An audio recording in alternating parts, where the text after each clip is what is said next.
Hello students, today we will discuss another topic of accounting for partnership firm interest which is interest on capital। तो interest on capital जो हमारा है वो सबसे ज्यादा important appropriation है हमारा प्रॉफिट एंड लॉस एप्रोप्रिएशन के अंदर जो कंसीडर होता है accounting for partnership firm chapter के अंदर। तो सबसे पहले समझते हैं कि इंटरेस्ट ऑन कैपिटल होता क्या है। तो इंटरेस्ट ऑन कैपिटल क्या होता है? Is the amount paid to a partner और owner on the capital they have invested in the business. It is a return for their investment in the company. तो interest on capital वो amount है जो partners को या owners को पे करी जाती है, जो कैपिटल उन्होंने बिजनेस में इन्वेस्ट कर रखी है उसके ऊपर एक तरीके से आप समझ सकते हो कि वो क्या पे किया जाता है, इंटरेस्ट पे किया जाता है उनकी इन्वेस्टमेंट के ऊपर। ठीक है, उसे बोलते हैं इंटरेस्ट ऑन कैपिटल। जो कैपिटल इन्वेस्टमेंट जो पार्टनर्स या ओनर्स ने करी हुई है उसके ऊपर आप पे करते हो। ठीक है, अब कैसे इंटरेस्ट ऑन कैपिटल को हम कैलकुलेट करेंगे? तो interest on capital is equals to capital amount into में rate of interest. Capital amount हो जाएगा जितना भी इन्होंने इन्वेस्ट कर रखा है, रेट ऑफ अमाउंट का मतलब है कि जितना भी रेट डिसाइड हुआ है 9%, 10%, 7% जितना भी हुआ है, ठीक है, इनटू में टाइम। टाइम यानी कि जितना टाइम के अकॉर्डिंगली उन्होंने क्या है लगाया है। तो टाइम कैसे होता है हमारा, देखो, तो अगर तो हमारा पर एनम लिखा हुआ है, जैसे interest on capital eight the rate 9% per annum, तो आपको टाइम के अकॉर्डिंगली लगाना होता है। ठीक है, तो आपको देखना है कि कितना टाइम पीरियड हो गया कैपिटल को लगे हुए।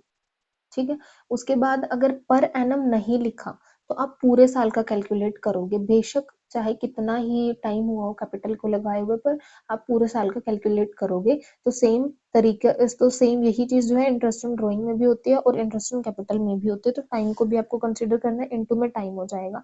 ठीक है, कैपिटल अमाउंट का मतलब यहाँ पर है इन्वेस्टेड कैपिटल जो लगा रखी है, रेट ऑफ इंटरेस्ट जो एनुअल इंटरेस्ट रेट है। ठीक है, और time the period usually in years, time period जो यूजुअली ईयर्स में होता है और कई बार मंथ्स के अकॉर्डिंगली भी इंटरेस्ट ऑन कैपिटल पे किया जाता है। ठीक है, अब हमने इंटरेस्ट ऑन कैपिटल जो है उसका मीनिंग समझ लिया कि क्या होता है एंड उसको कैसे कैलकुलेट किया जाता है। अब बात आती है कि जो इंटरेस्ट ऑन कैपिटल है ना वो दो केसेस में हो सकती है।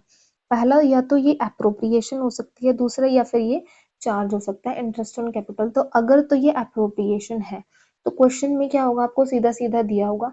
लेकिन अगर ये चार्ज होता है तो आपको बोला जाता है कि interest on capital is given to a partner at the rate जितना भी होगा, even if there are losses, अगर लॉसेस होते हैं तो भी दिया जाएगा। तो चार्ज क्या होता है, प्रॉफिट हो रहा है कंपनी को तो देंगे ही देंगे। ठीक है, और अगर लॉसेस हो रहे हैं तो प्रॉफिट और लॉस दोनों ही कंडीशंस में देना ही देना है, तो वो क्या है, हमारा चार्ज होता है जो कंपनी पे करेगी ही करेगी। और एप्रोप्रिएशन क्या होता है, जब सिर्फ प्रॉफिट्स हो रहे हैं तब देती है कंपनी, जब लॉसेस हो रहे हैं तब नहीं देती।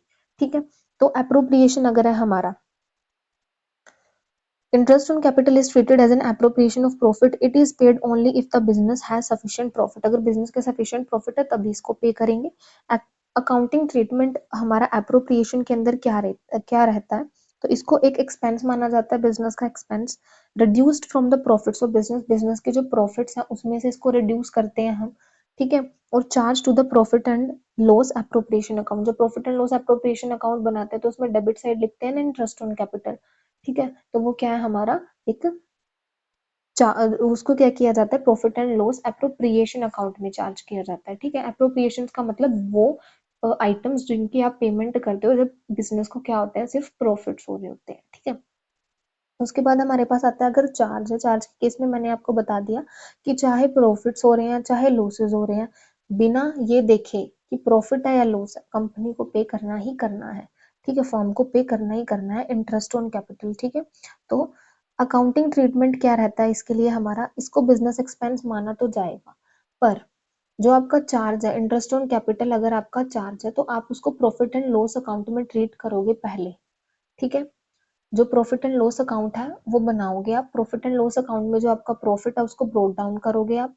ठीक है, ब्रोड क्रेडिट साइड में ब्रोड डाउन करने के बाद जो आपका इंटरेस्ट ऑन कैपिटल है, ये क्या है, चार्ज है, और अगर कोई अदर चार्ज भी आपको गिवन है तो वो भी आप क्या करोगे, डेबिट साइड में लेकर के जाओगे। जो आपका बैलेंस बचेगा फिर वो profit and loss account, profit and loss appropriation account में क्या होगा, ब्रोड डाउन होगा आगे फर्दर।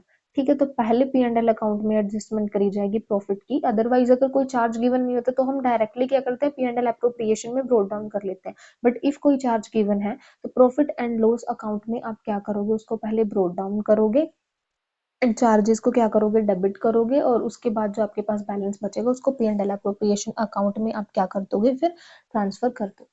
ठीक है, तो ये रहता है हमारा accounting treatment interest on capital.